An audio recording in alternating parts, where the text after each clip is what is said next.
now with our breaking news. Wounded in a stabbing attack in the central Israeli city of... An 80-year-old woman was characterized between moderate to serious.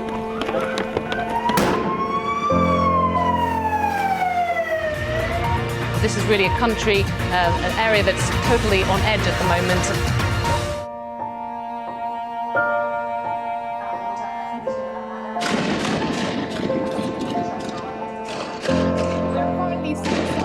Taking place across the occupied West Bank and East Jerusalem. There's also a growing sense of hopelessness and despair.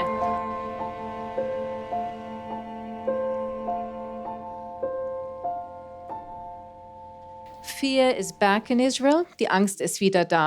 אז אנחנו, הישראלים, דוברי העברית, מדברים הרבה מאוד על הפחד של יהודים. אנחנו לחלוטין לא עוסקים בפחד לא של ערביי ישראל ובטח לא של הפלסטינים. רוב הפלסטינים, בין 70-80%, בעצם חיים בפחד, בראייתם פחד ממתנחלים שמוגנים, נתמכים על ידי הצבא הישראלי, בתחושה שאבו מאזן הוא לא רלוונטי, הוא עוזר לישראל אבל הוא לא מצליח להגן עליהם, בתחושה שמדינות ערב, ארצות הברית ואירופה הפקירו אותם לגורלם. זה מביא אותם לאמירה שגם זה מאוד מאוד ברור בסקרים, למעלה מ-60% חושבים שהדרך היחידה להגיע למציאות טובה יותר של סוף כיבוש, זה באינתיפאדה חמושה, לא באינתיפאדה. Let's dwell for a moment on the moment of fear, etwas bei der Angst bleiben. Aida Tuman Sliman, wie ist das aus palästinensischer Sicht? Gerade hat Ami Ayalon es angesprochen, es wird viel zu wenig auch darüber nachgedacht, was für Ängste die Palästinenser haben. That's true. There is an escalation of violence and two sides. There are two sides in this cycle.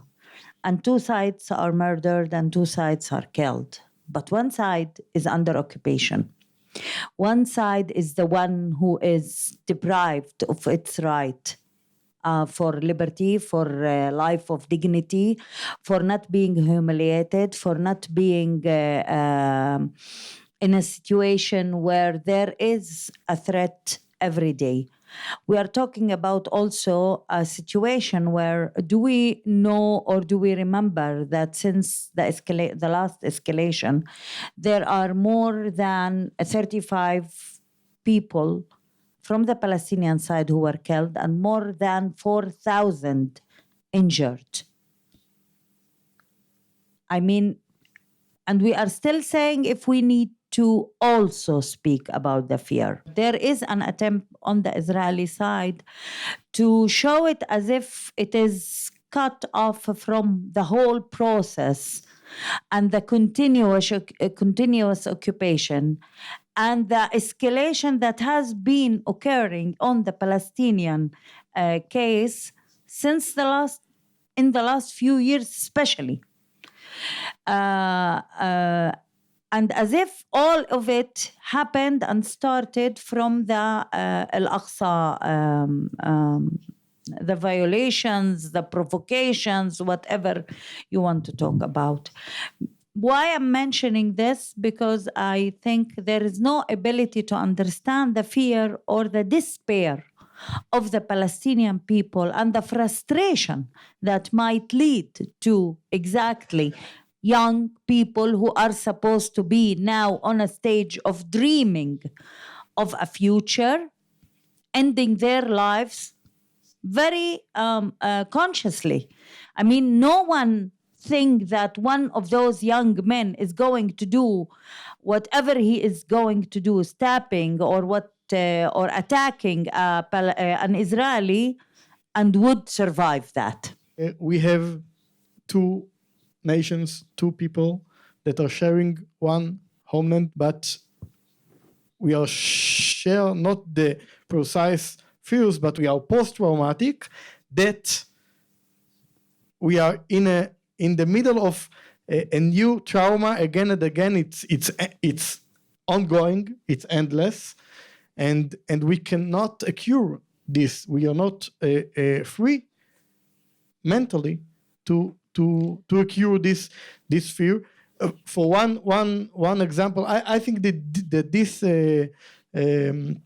round in bloodshed is there is something that is more full with despair and fear than the formers, and it's even more primitive one.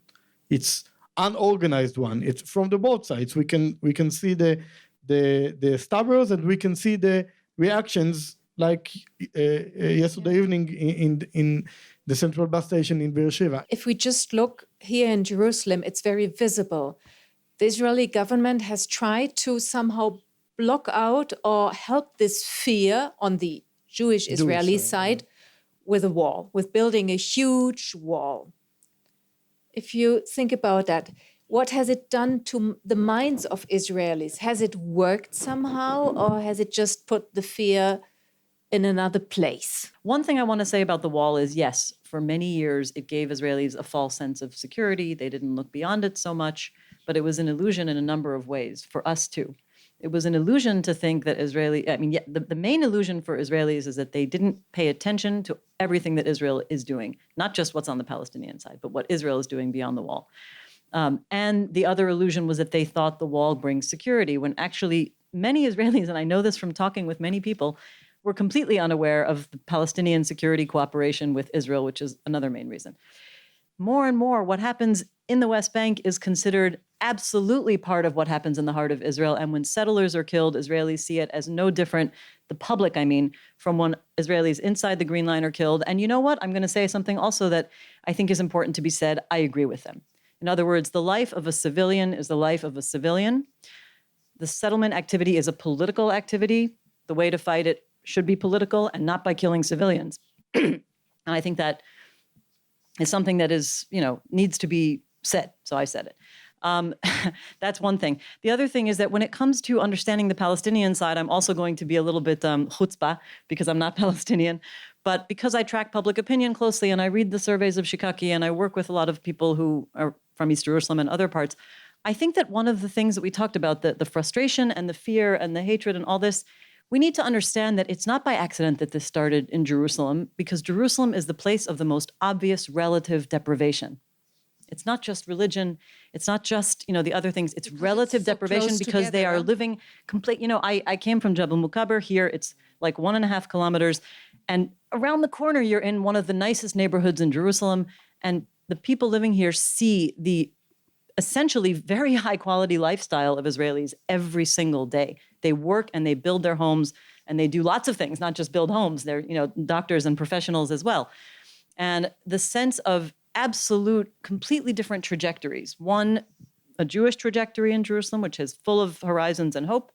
A Palestinian trajectory where they feel like they have no opportunity economically, socially, politically, because there's no political fulfillment. This is relative deprivation at its best. And I think the other side of that, which is equally important, is arbitrary justice. And of course, arbitrary justice is lack of justice. המציאות פה הרבה יותר מורכבת, והמודל שאנחנו צריכים לאמץ, אני הצעתי אז מודל של שני תאומים סיאמיים. אחד גדול ויפה, וזה אנחנו, ואחד קטן ומכוער, וזה הם, אבל זה כבר עניין סובייקטיבי. אני מעריך שהם רואים את זה הפוך. אבל שנינו רוצים להיפרד. הפוליטיקה היא פוליטיקה של זהויות. אנחנו בשביל לממש את הזהות שלנו. רוצים להיפרד מהם. אנחנו יכולים לחיות, לדעתי, ביחסים של רוב ומיעוט, אבל לא ביחסים שווים באותה מדינה. ושניהם רוצים להיפרד, אבל הניתוח של ההפרדה הוא מאוד מורכב. אגב, לא ברור האם הוא ניתן לעשייה, משום שגם כשהוא יסתיים, יש לנו עדיין מערכות חיים קיומיות, שהן תישארנה משותפות. ערביי ישראל הם חלק מהעם הפלסטיני, והם אזרחי מדינת ישראל. אם יחיו יהודים בפלסטין, אז הם חלק מהעם היהודי. אני כבר לא מדבר על מים, איכות סביבה ואוויר.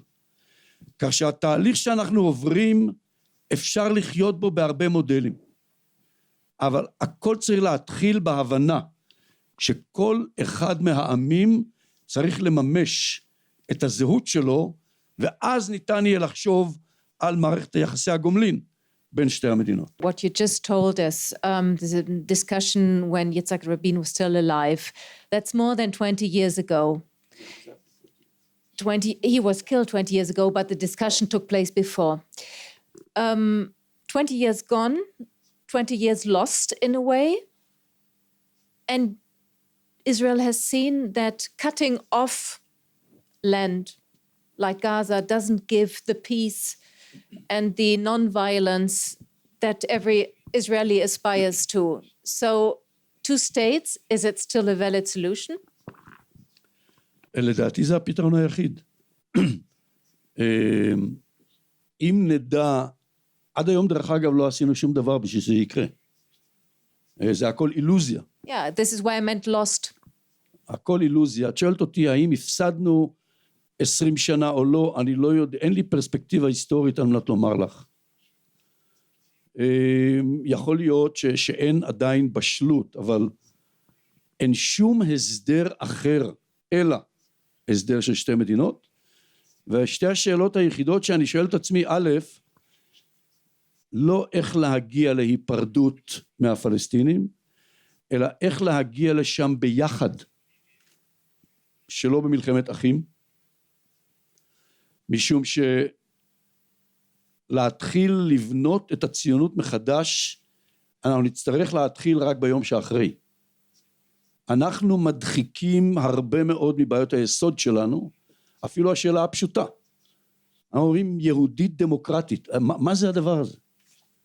אני אומר לך שהתפיסה שלי, הרצל דרך אגב דיבר על מדינת היהודים, הוא לא דיבר על מדינה יהודית. מדינה יהודית, האם החוק העברי הוא הבסיס לפרשנות בתי המשפט? אני מבין שעכשיו זה עומד לדיון, בראייתי זה יהיה יום חשוך מאוד, אם זה יהיה המצב.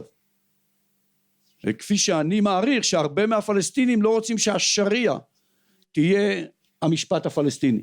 אנחנו ציינו את יום העצמאות ה-67 שלנו, והעם הפלסטיני עדיין לא ציין את יום העצמאות שלו, כן? את אותו celebration moment, את אותו רגע שאפשר לחגוג אותו, כן? מבחינת קודם כל הזהות של העם, אני בעד שתי מדינות, אבל הן נראות אחרת לגמרי ממה שחשבנו שאנחנו מתכוונים אליו בלא מעט יוזמות של השנים האחרונות. אז אפשר לחלוק על דונם פה דונם שם, אבל מבחינה זהותית, מבחינת הזכות או הקשר, הזיקה של העם היהודי, יש לו קשר וזיקה לכל המולדת מהים עד הירדן. This is a very difficult thing for me because as much, and I mean this is not personal, I don't know you, I don't know what you stand for, but the fact that you are a settler, this alone makes me a little, why to lie, not a little, much uncomfortable. And I think that when we are talking about walls, actually in the last week, if there is something that made me feel sarcastic a little bit, was two things that showed very clearly an admission from the Israeli official side that East Jerusalem is an occupied territory. Because first of all, the minute the decision was to start building walls inside the neighborhoods, that was, as Ami has mentioned, maybe not that direct, but walls create that feeling that here we are putting the borders between us and them. The second thing, when the so-called mayor of Jerusalem was going around in the city carrying his gun and asking the Jewish citizens to go around, also those who have weapons, to carry their weapons, actually he admitted that he is the mayor of the Jews in Jerusalem. He did not try to act in a way that all of them are part of my city and I'm responsible for all the two communities, but actually admitted he acted as an occupier in this action. Although it's very difficult, I don't accept that kind of behavior. I don't agree with the behavior when you ask citizens to go around in these days carrying their weapons, because that gives a free hand to many people to do executions, something that we see these days. But on the other hand, it established, maybe with no clear intention, it established a kind of a new, not a new for me, but a new kind of reality in Jerusalem. The general support for the two-state solution is declining in Israeli society, in Palestinian society. And this goes back to something that you asked Ami, which is, was it 20 years of lost time? Well, I think we might want to remind ourselves that we are living in a parallel universe here in this room to a big portion of Israeli society, because the plurality, the biggest portion of Israeli society defines themselves as right-wing when you ask them. Okay, and what that means is, no, the last 20 years were not a waste at all. They were a gain, because everything that the governments have been doing since Yitzhak Rabin was assassinated, and I include Ehud Barak's term as prime minister, because even though there were negotiations, there were also still settlements being built.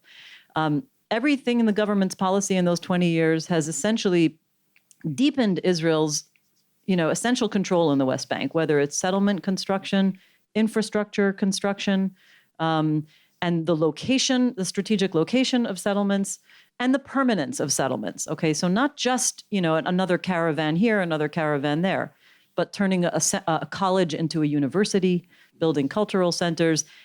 Mentally, psychologically, Israelis cannot imagine leaving these places now. As a young journalist 27 years ago, I would have never thought that now we have 25 years of German unity. So dreaming as we had it before is permitted.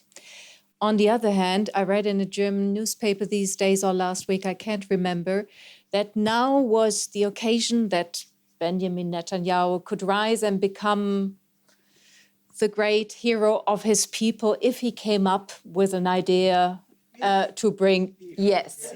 After all which I've heard, your expectations are very low concerning this government and concerning Mr. Abbas too. Anybody sees that differently? Let's just say my expectations from Netanyahu don't even count statistically.